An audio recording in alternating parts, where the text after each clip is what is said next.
All right, well, good afternoon. My name is George Studtmann. I am the newbie in the engineering department here at Virginia Western, and I'm going to speak on behalf of Rick Clark, who runs the engineering program. He teaches at Tech on Mondays, so I'm going to present his portion and my portion together. Actually, it's all my portion. I just put a little bit of elements of his in it. So I would like to talk to you about active design in engineering. What do we do, why it's needed, and what do we do in Virginia Western to incorporate that into our program. So here's a quick agenda. I'm an engineer, so everything is laid out orthogonally and organized. So I'm gonna just give you a little brief overview of engineering at Virginia Western. Not just engineering, but engineering technology, the whole big picture. Then talk about active design in the engineering program, and then I'm going to highlight two very significant things we do: the autonomous robot project and competition, and this what's called LEWAS. It's a watershed analysis system. So just a little bit about engineering. So we have an engineering transfer program. We have approximately 250 students. This includes some of our students that are in the academy. Those are students that come as juniors and seniors to take engineering courses, dual enrollment.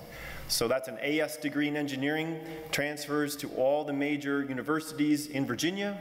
Of course, we have our favorite in the lower left corner by proximity, but you know, we do service all of the universities, and our students are well received at them.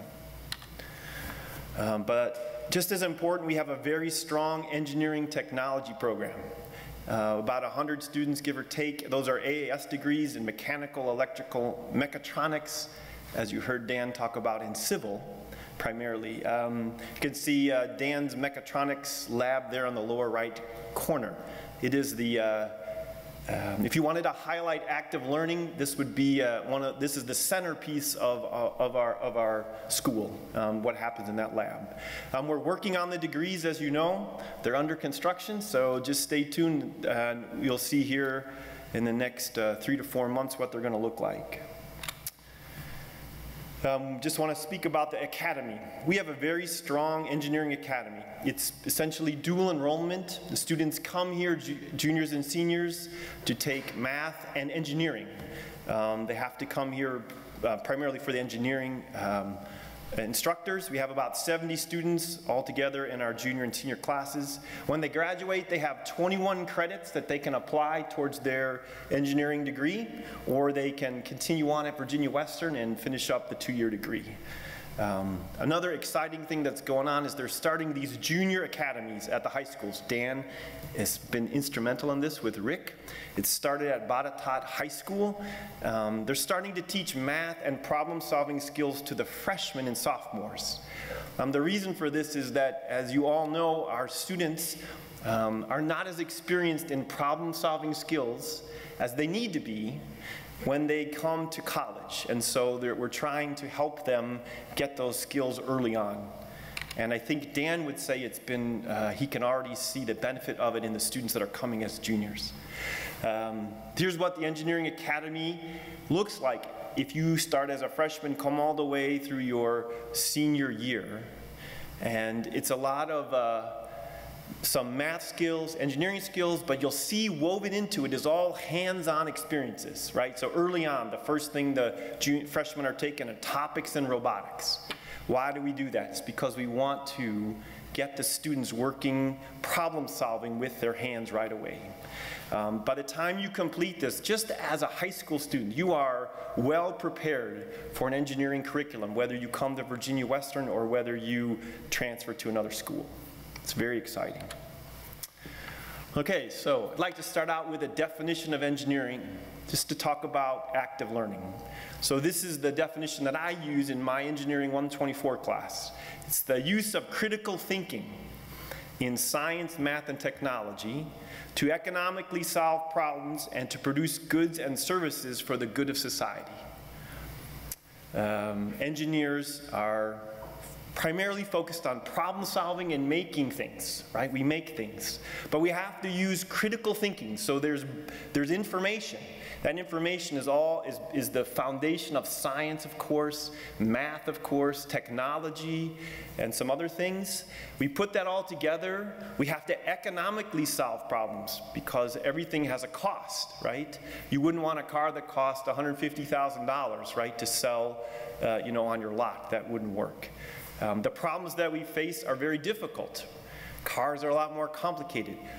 We talk about in Engineering 124 about water resources, right? Here locally, it's not so much of an issue, but around the world, affordable drinking water is a big problem. And so engineers worldwide are working on that problem. And so for us to successfully do what we're supposed to do as engineers, we have to use our brains. That's the first part, but we have to put together with our hands those solutions. It's not just thinking about something, it's thinking and doing. And that's, of course, where the active learning comes in. So, in engineering education, students must combine their head knowledge with hands-on experience in problem solving. If you ever thought about a cell phone, it's one of the most complicated consumer electronic devices ever. If you open it up, you'll see that the inside is basically packed full of electronics. There is a microprocessor that has 1.5 trillion transistors in it, right, to do all of those apps that we have come to love and enjoy. There is memory, there is the audio, the camera, there is a whole section for communication from the phone to the cell tower, right, and then to whoever you're talking to. That's all RF and power electronics. All of that is incredibly complicated, and of course our students no way can handle all of that at one time.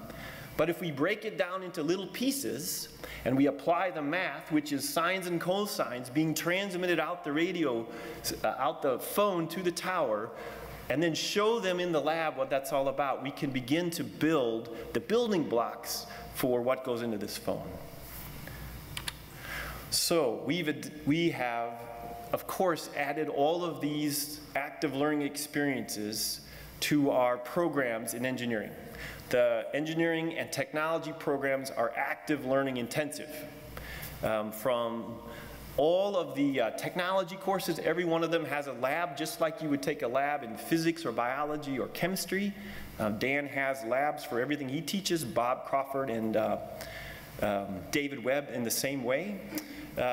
We have focused on hands-on learning for all those courses. But in addition to that, we have some very large active learning projects that we do, and there are 3 of them are listed here. One of them is the Baja Program. Then we have this robotics competition, and we have this watershed analysis that we do in engineering. So I'm going to highlight those 3 here for the rest of my talk. So the Baja Program that you are familiar with was started 7 or 8 years ago. It's a 1-hour credit that the students get. They work together all year to build a car that they take and they compete at the SAE Collegiate Design Series competition. Last year, as you know, we finished 12th out of 120 teams. Finished very high in the endurance race. They have all of these different events that the students must present and perform in, and we have done well each year. And it's really a tribute to not just it's a tribute to Virginia Western and the fact that we have very good dedicated students, but also very dedicated instructors. Gary Young, Dan Horine, and others, Rick Clark when he started it, all work diligently to help these students. The cool thing about this program is, this is like getting an internship for a year. And when they're done, there are lots of companies who will hire them for the summer or are interested in them because they've gotten all these hands-on skills. They know how to weld, they know how to build transmissions and these kinds of things. So this has been a very successful active learning project for us. I got this slide from Rick Clark. So Rick teaches adjunct in mechanical engineering at Virginia Western. And they are working on all kinds of different research. But What we hope to do from some of this research is to flow it down for learning projects for our students. We don't do research here, but we can take pieces of it and we can say, hey, let's learn how 3D color printing works, right? And let's develop a little lab for our students to learn that. Or portable dentist chair, right, which has applications for not only in engineering, but in nursing. Or this electric motorcycle that they're working on, which will, it doesn't use gas, of course, and, it's very affordable. So let's try and build one here. So some of these projects will flow down to Virginia Western, just like the Baja team did 7 or 8 years ago. Okay, now I'd like to talk about a project that Dan and I and others are involved with called the Robot Project. Each fall, first-year engineering and engineering technology students complete an autonomous robot design. Autonomous means that it is not remote control. It works all on its own. It's programmed to do a certain function. You can see here in the lower left corner, this is R2-D2. He was a popular design from 2 years ago. He was very attractive. He didn't work very well, but he got a good grade for good looks. On the right, this is a robot that was designed by 2 of our college students, Stephanie Perdue and James Maloney. It was the best performing robot from this last December competition. What happens is we give the school supplies a robot kit to all of the teams. Supplied by a company called Parallax. The name of the robot is Bobot, and we also use an activity bot. We give them everything they need to start building their robot. It comes with a frame and wheels and motors. It has a little microprocessor board similar to the one Dan showed. It's a little simpler. Lots of our students come in, they don't know anything about a microprocessor, so we give them the simplest board we can. And then they have to build it and test it. They do this in a team of about 3 to 5 students. This is everything they have to learn in 2.5 months. They have to learn robot basics, assemble it, debug it. They have to teach it to maneuver. They then have to design some parts in 3D that they're going to put on their robot. They have to program the robot to accomplish a task. They have to write a technical report, give a technical presentation, learn to get along. They have to learn to plan, which is a big challenge for a lot of our students. And then they have to compete in a competition in December. If it seems like a lot, it is. But the purpose of this is to help the students immediately understand what engineering is all about. And everything that we do in this project happens in the real world on a daily basis. So if you can survive this, then you probably have what it takes to be an engineer. This is an example of the programming. This is one of the biggest hurdles for the students. We use the simplest language there is in the universe. It's called BASIC, believe it or not. It was written, I think, in the 70s. It's actually very straightforward. You can see a little bit of the code here, and lo and behold, almost everybody figures it out by the end of the semester. And of course, the students that have had experienced this, as high schoolers or middle schoolers actually do the best. But everyone can figure this out. Sometimes, though, our students get a little befuddled, right? And they're trying to program and the robots tip over and do crazy things, right? But we patiently work with them. And the cool thing about the project is when it starts to work, you have that aha moment, right? That we all have had doing something, and they really begin to get the point. So here's an example. Oops. Of a robot that began to take shape. This is a... Following the wall in a straight line and still. When it's stopping. Will it stop? 7 inches, it goes at half speed. Look at that. Stops at 1. How close are we? Let me grab your ruler. The goal of the robot was to stop within an inch of this block. It's 100 points if you're within an inch. These guys got an A on their I think you're right at an inch. Here we are. Oh, wow. That's gonna wait for the measurement. Wait for it. Okay. Oh. 0.75 inches. I think we got 100 points right there. Ladies and gentlemen, we have At this a winner. point, If only it worked. they do the happy dance because they get an A. Okay. Every fall, our students compete in an area-wide autonomous robot competition. This year it was December 6th. We had 46 teams. 5 of them are from middle school, 20 high school, and 21 Virginia Western Community College teams. The 20 high school teams, some of them are in the academy, so there are students as well. Some of them come from other high schools that are not necessarily, those students are not necessarily in the academy.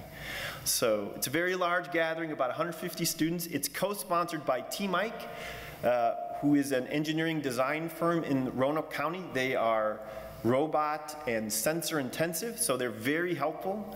We have help from a lot of other local engineering firms.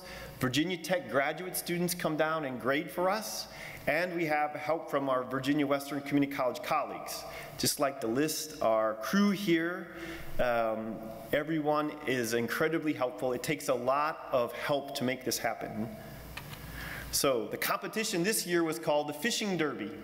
So the robot had to start over by the yellow block there. It had to go pick up a fish of a certain color. It had to recognize the color, pick up the fish. It's a little wood, piece of wood, pick it up, and then it was supposed to put that piece of wood in the appropriate colored corner.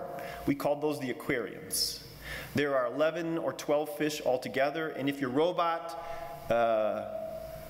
was successful, it would pick up all of the fish and put them in the right corner successfully. And they had 2 minutes to do that. So the cool thing about the competition is every robot design is different. And so here are examples of the robots. The one in the upper left corner, the way it worked is it had this mechanism. It came down over the fish and crunched it and picked it up. And it kind of looked like a lobster. Okay, this is a fish theme here, okay? The robot in the lower left corner, I'll show you a video in a minute, it was the most successful. It had a very good clamping mechanism. Came down, clamped on the fish, picked it up, and then put it where it was supposed to go. The robot in the other corner was my favorite.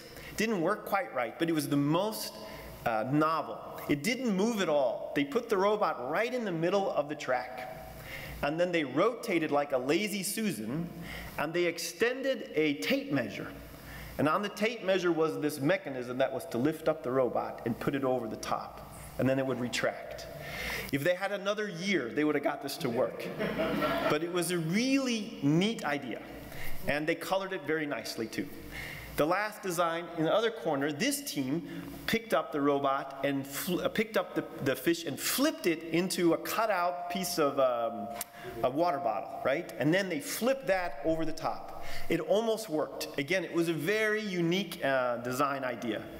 As you can see, all 4 of them are different, and almost every team does something a little different. That's what makes it really neat. So this was the best performing robot of the evening. This was designed by Stephanie Perdue and James Maloney. They are college students.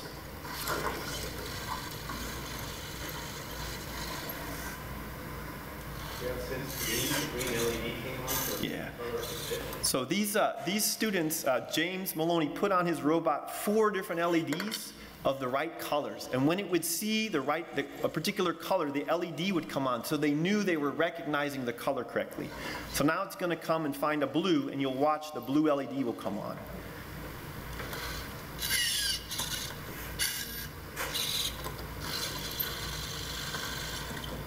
There you go. Straight. They were able to pick up all of the fish. It just took longer than the 2 minutes, but it's a really great design. There are about 1,000 lines of code in that robot. So now to my favorite design that didn't quite work, but just to show you the idea. Not at 100%. We went through several tape measures in the construction of this, and I don't think they told their parents that they took it. So it's really neat. They painted it black. They used different colors on the tape measure, and they used a color sensor to know where the thing was. So there it missed. But eventually it would make it over and dump it off. So anyway, it's really neat. Okay. Okay, so here's a picture of the robot competition. In the morning when we had a science fair, we set up tables and students set up their presentations, and it was full of students and judges and instructors and competition going on, and you could just feel that how it was encouraging these young minds to learn technology, right? They were all getting excited. When somebody's robot works and everybody's cheering for you, that's one of the great things for a student. We're trying to encourage students that learning technology is cool. And this is a Cave Spring middle school team. I don't remember their names, but they had t-shirts. And they had assigned each other. Allison was a programmer, Lexi was the team captain, and Ryan was the electrical builder or something, right? And so I think that's really, really cool. And as you'll see, though we don't have a large number of girls or women in our program, we do have some, and we're trying to encourage that, right, so that they realize that technology is very cool, right, and we want them to participate. Okay, second major active learning project that we do in engineering is this watershed analysis. So we teach a lab called LEWAS. It's taught as part of our Engineering 124 course. It's done in conjunction with Virginia Tech. Basically, it teaches our students what a watershed is. Believe it or not, some of them don't know what that is. So it's important for them to understand how a watershed works, what it means, how this system works at Virginia Tech, where they take some data, what water quality issues are, and then we analyze some of our own data. I'll show you that here. So LEWAS stands for Learning Enhanced Watershed Assessment System. It is a creek monitoring system that was designed by Virginia Tech, the civil engineering department within that, and through Rick Clark, his work up there, we've participated in a grant with them for this particular program. So here's the creek layout. This is called Strubles Creek. It runs underneath the parking lot at Virginia Tech, goes into the duck pond, and then it flows from there into the New River, which then goes up, of course, north. In this creek, near one of the buildings, they've mounted a sonde, S-O-N-D-E. That's the measurement instrument. It's a long tube. At the end of it, it's got 4 or 5 different sensors that go in the creek. And then there are electronics that take the data. That data then gets run over to a control box. They use a Wi-Fi to then send the data over to their lab, where they take the data and they store it in a database. They have a flow meter, they have the sonde, and then they have a weather bug, so they can take general weather information. Here's a picture of the sonde. It measures 6 different measurements: water temperature, pH, and so forth. Turbidity is the clearness of the water, and so forth. It takes about 2 or 3 minutes to take the data. It's not very expensive as far as instruments are concerned. It's about $5,000. The struggle with having a sonde is you have to clean it quite often to get your data to be repeatable. So what do we do with this information? We want our students to understand watersheds and the effects of water runoff and quality on our environment. We also want to expose our students to the importance of real-time data monitoring in watersheds and in engineering in general. That is a huge teaching moment for our students, to understand the power of data, right? As engineers and technologists, we love data, right? We love to use Excel. We get all excited, and we want our students to see data on display, being taken, read it in, and do something with it.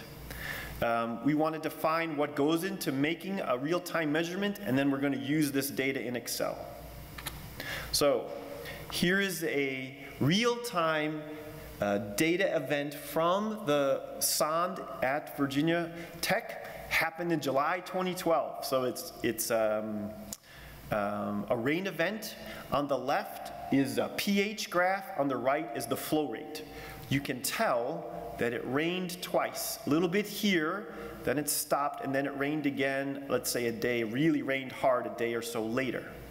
So we look at this graph, and first of all, we talk about this is what we call real-time data. Every 3 minutes, we're getting a point. Suppose we didn't have a monitor like this, and suppose we took a data point here, and a data point here, and a data point here. We would have no data that tells us that the pH changes in the water during a rain event, right? The fact that you can take this data ever so often allows us to see real-time events. So we talk about that. Then we say, hey, look at that. The pH, we talk about what pH is. It's an electrical engineer teaching pH. It's a little scary, but that's okay. So, but then we talk about, hey, look at that. Why isn't the pH 7?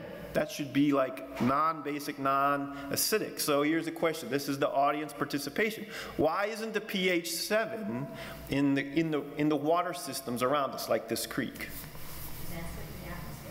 It's not. That's coming. That's what causes the dip in the thing. But the average value is about 8, which is not going to hurt anybody. You can go swim in the creek. It's because of the rocks, right? Leaching off. The rocks that we have in the limestone rocks in our creek bed cause the pH to be slightly above 7. Okay, now to Elizabeth's answer, why does the pH come down when it rains and then it comes back up? The rain has 5.5 pH. Right. So then it goes back. Right, and so the answer was the rain has 5.5 pH. And what's making the rain have 5.5 pH? What's from the pollution? The pollution that comes from plants and stuff, particularly coal, right? So this is what we can see when we have real-time data, right? The effects of the environment due to a simple rain event.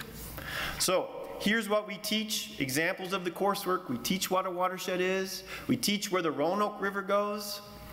We teach about runoff and rainfall ratios. We teach about, of course, when you have a heavy rain, over here on the right, you can see what happens to the creek, it gets real dirty. And then we teach working with the data. What happens when you have an outlier? What do you do with that? How do you know it's an outlier? And what do you do to exclude it from your database? These kinds of things. Not only do we look at their data, we also have our students participate. So as part of the learning experience, the students go down to the Roanoke River using a simple monitoring kit, and they take their own data. And they're required to take a selfie, which they love, of course. We go down to a place not too far from here. We monitor the data in the Roanoke River primarily. Students go in groups of 2 to 4. Most classes we try to take data several times in the semester, although we run out of time with our robot project. So this year we just took one. Data is collected and then analyzed, and then this year we didn't just take the sample of data, we took some samples of the water and we gave it to Amy White in the biology department, and they went and made some measurements that she's going to talk about. So here's sample data from our last fall. Now, two of the data points are from the Roanoke River. We had a student that lived at Smith Mountain Lake. I said, hey, go get a sample from there. And then I had a student that lived in Boone's Mill near Little Creek. And I said, hey, go get a sample from there so we can mix things up a little bit. So here's the data we took. You'll notice this is the fall. So the temperature in the water is in the 40s, 45, 43. Notice that Smith Mountain Lake is warmer. It's in the 50s. So we asked the questions, why would that be? Why would the lake be warmer at that time than the creek? It's just because you have a bigger body to hold the heat. No, it also heats up slower as well. Look at the turbidity. The larger the number, that's the murkier, the more dirty the water. So Smith Mountain Lake's the dirtiest. Then there's other measurements. They're not really significant. And as Amy will talk to you about this coliform forming unit, right? So one of our samples was very high and very scary looking. So again, it's supposed to be 0. You obviously would never drink any of this water. So note, don't let your children drink it. But particularly, it's very interesting to see the data. Last thing I'll just mention, of course in the world of online, the Virginia Tech group has made a website where you can go online and look at their data, right, as they're collecting it. Actually, it's not quite working yet, but the idea is this semester it will be working, and so we can just click on a button and we can download some more data, and we can plot it to our heart's content, right, which again is what we want to encourage our students to do. Okay, so in conclusion, as you can see, engineering and engineering technology, we utilize active learning. It's at the core of our curriculum, and as you'll see here in the future, I'm sure we'll add additional activities, labs, and projects as we get them. Okay, thank you very much.